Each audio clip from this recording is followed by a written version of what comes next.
বাবলা eucalyptus oxygen দেয় না, দিল্লির মুখ্যমন্ত্রীর মন্তব্যে বিতর্ক। পোস্টের মুখে পরিবেশ নিয়ে জ্ঞান ও দায়িত্ববোধ।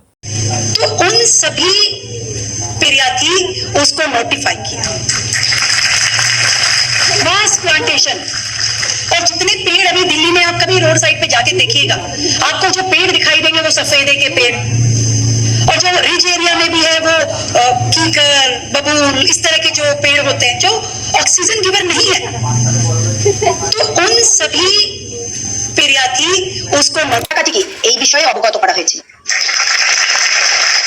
ব্যাপক বৃক্ষরোপণ। আর এখন দিল্লিতে আপনি যদি কখনো রাস্তার ধারে গিয়ে দেখেন, আপনি যে গাছগুলি দেখতে পাবেন সেগুলি সফেদা গাছ, আর যেগুলি রিজ এলাকাতেও আছে সেগুলি কিকার, বাবুল, এই ধরনের গাছ যেগুলি অক্সিজেন দেয় না, তাই সেই সব।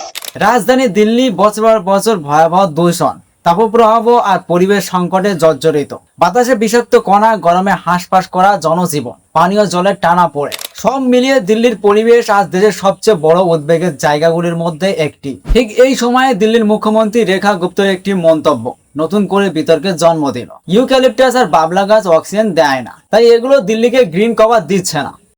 तो उन सभी एरिया की उसको नोटिफाई किया।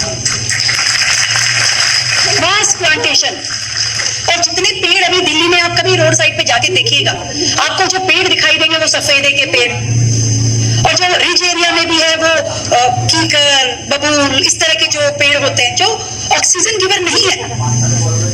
तो उन सभी एरिया की उसको কাটি কি এই বিষয়ে অবগত করা হয়েছে। ব্যাপক বৃক্ষরোপণ।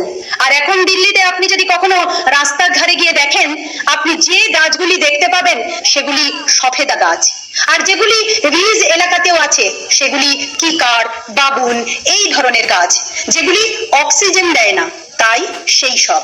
এই মন্তব্য প্রকাশ্যে আসতেই সমালোচনার ঝড় ওঠে। বিরোধী দল আম আদমি পার্টি তো বটেই, বহু সাধারণ মানুষ, পরিবেশ কর্মী এবং বিজ্ঞান মনস্ক নাগরিকও প্রশ্ন তুলেছেন এ নিয়ে। একজন মুখ্যমন্ত্রী যিনি একটি দূষণ জর্জরিত রাজ্যের প্রশাসনিক প্রধান, তিনি কিভাবে এমন বৈজ্ঞানিকভাবে ভুল মন্তব্য করতে পারেন? বাস্তবটা হলো বাবলা হোক বা ইউক্যালিপটাস, দুটোই সবুজ গাছ এবং অন্য সব গাছের মতোই সালোক সংশ্লেষণের মাধ্যমে কার্বন ডাই অক্সাইড গ্রহণ করে অক্সিজেন ছাড়ে। এটাই স্কুল স্তরের প্রাথমিক বিজ্ঞান। হ্যাঁ, ইউক্যালিপটাস নিয়ে পরিবেশবিদদের মধ্যে বিতর্ক রয়েছে, কারণ অনেকেই মনে করেন এই গাছ তুলনামূলকভাবে বেশি ভূগর্ভস্থ জল টানে এবং স্থানীয় জীব বৈচিত্র্যের ওপর কিছু ক্ষেত্রে নেতিবাচক প্রভাব ফেলতে পারে, কিন্তু অক্সিজেন দেয় না। এই দাবি বিজ্ঞানের সঙ্গে মেলে না। প্রশ্ন শুধু একটি ভুল তথ্য বলার নয়, প্রশ্নটা দায়িত্ব বোধে। যখন দিল্লির মতো শহরে মানুষ দূষণে অসুস্থ হয়ে পড়ছে, শিশুদের শ্বাসকষ্ট বাড়ছে, গ্রীষ্মের তাপমাত্রা অসহনীয় হয়ে উঠছে, তখন মানুষের দরকার স্পষ্ট পরিকল্পনা, বৈজ্ঞানিক সিদ্ধান্ত আর বাস্তব পদক্ষেপ। সেখানে মুখ্যমন্ত্রীর মুখে যদি ভুল বিজ্ঞান শোনা যায়, তাহলে স্বাভাবিকভাবেই মানুষের আস্থা কমে।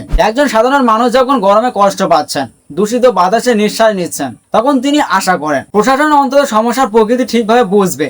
কারণ গাছ শুধু সৌন্দর্য নয়, একটি গাছ বাতাস ঠান্ডা রাখতে সাহায্য করে, কার্বন শোষণ করে, অক্সিজেন দেয়, মাটি ধরে রাখে, শহরের তাপমাত্রা নিয়ন্ত্রণে ভূমিকা নেয়। আজ যখন পৃথিবী জুড়ে জলবায়ু পরিবর্তনের প্রভাব বাড়ছে, তখন পরিবেশ নিয়ে ভুল তথ্য আরো বিপজ্জনক। কারণ ভুল তথ্য মানুষকে বিভ্রান্ত করে, আর বিভ্রান্তি নীতি নির্ধারণেও প্রভাব ফেলে। বিরোধীদের কটাক্ষ রাজনৈতিক হতে পারে, কিন্তু এই ঘটনায় একটি বড় বাস্তবতা সামনে এসেছে। পরিবেশ নিয়ে রাজনৈতিক বক্তব্য নয়, দরকার বৈজ্ঞানিক জ্ঞান এবং বাস্তব কাজ। দিল্লির মানুষ আর জানতে চায় দূষণ কিভাবে কমবে, গরমে শহরকে কিভাবে বাঁচানো হবে, কোথায় নতুন গাছ লাগবে, কিভাবে সবুজ এলাকা বাড়বে। এই প্রশ্নের উত্তর তথ্যভিত্তিক হওয়া দরকার। কারণ গাছকে ভুলভাবে চিহ্নিত করে দায় সরিয়ে দিলে সমস্যা কমবে না, বরং পরিবেশের মতো গুরুত্বপূর্ণ বিষয়ে দায়িত্বশীল পদে থাকা মানুষের প্রতিটি কথায় তথ্য নির্ভর হওয়া জরুরি। বিজ্ঞানকে অস্বীকার করে রাজনীতি করা যায়, কিন্তু তাদের দূষণ কমে না, গরমও থামে না। প্রকৃতি নিজের নিয়মেই চলে, আর সেই নিয়ম না বুঝে তাকে বাঁচানো সম্ভব নয়।